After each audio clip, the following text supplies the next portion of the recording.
Aujourd'hui, je vais vous parler d'écologie et d'emballage,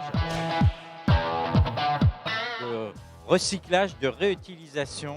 On fait des boucles. Nous arrivons sur le stand de Sliver et il y a marqué Environnement First. Nous allons forcément poser la question, vous êtes écologiste ?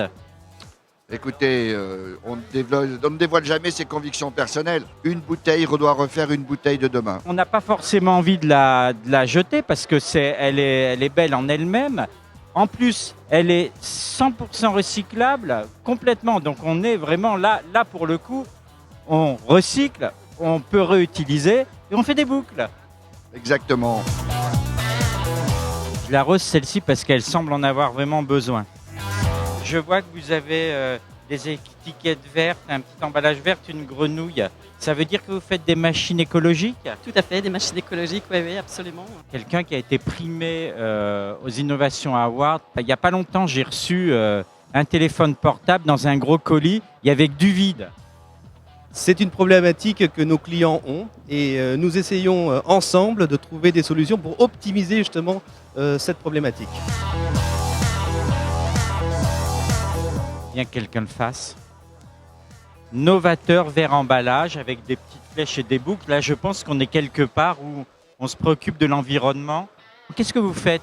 Alors EasyPack, nous sommes fabricants de solutions de calage écologique. Nous utilisons un papier qui est 100% recyclé, c'est-à-dire qu'on n'utilise aucune fibre vierge dans la composition de notre matériau. Et on envoie tous les ans à nos clients un certificat qui leur atteste le nombre d'arbres qui ont été épargnés de la coupe grâce à l'utilisation de notre papier recyclé. Ah ben, peut-être quelqu'un pour m'aider. Bonjour monsieur, j'arrose les plantes, là vous avez la main verte ? Oui, bien sûr, j'ai la main verte. Alors elle est écologique votre machine ? 100% écologique. Qu'est-ce qu'elle a d'écologique ? Tout est recyclable. Je vois que votre petit robot il est tout vert, il sert à arroser les plantes ?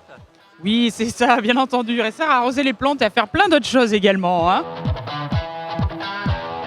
Votre logotype, il a une petite boucle, des flèches et tout, mais qu'est-ce que vous faites ? C'est vrai, avec des flèches, on roule, on recycle.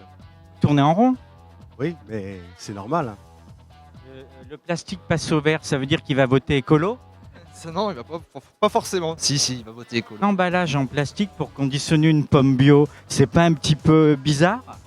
Plastique 100% recyclé et 100% recyclable, aucun problème. J'ai l'impression que la tendance vraiment du salon pour les emballages, c'est d'améliorer leur recyclabilité. Oui, c'est une tendance très forte. Je regardais notamment ce projet qui a été accompagné par Eco-Emballage. C'est des gros efforts de R&D parce que tu sais que d'ici 2022, tous les emballages plastiques et notamment les barquettes devront être mis dans la poubelle de recyclage, la poubelle de tri. Et ça suppose des gros efforts sur la conception, à la fois sur la recyclabilité, mais aussi sur les fonctionnalités d'emballage. We Love Packaging, qu'est-ce que vous aimez dans le Tout.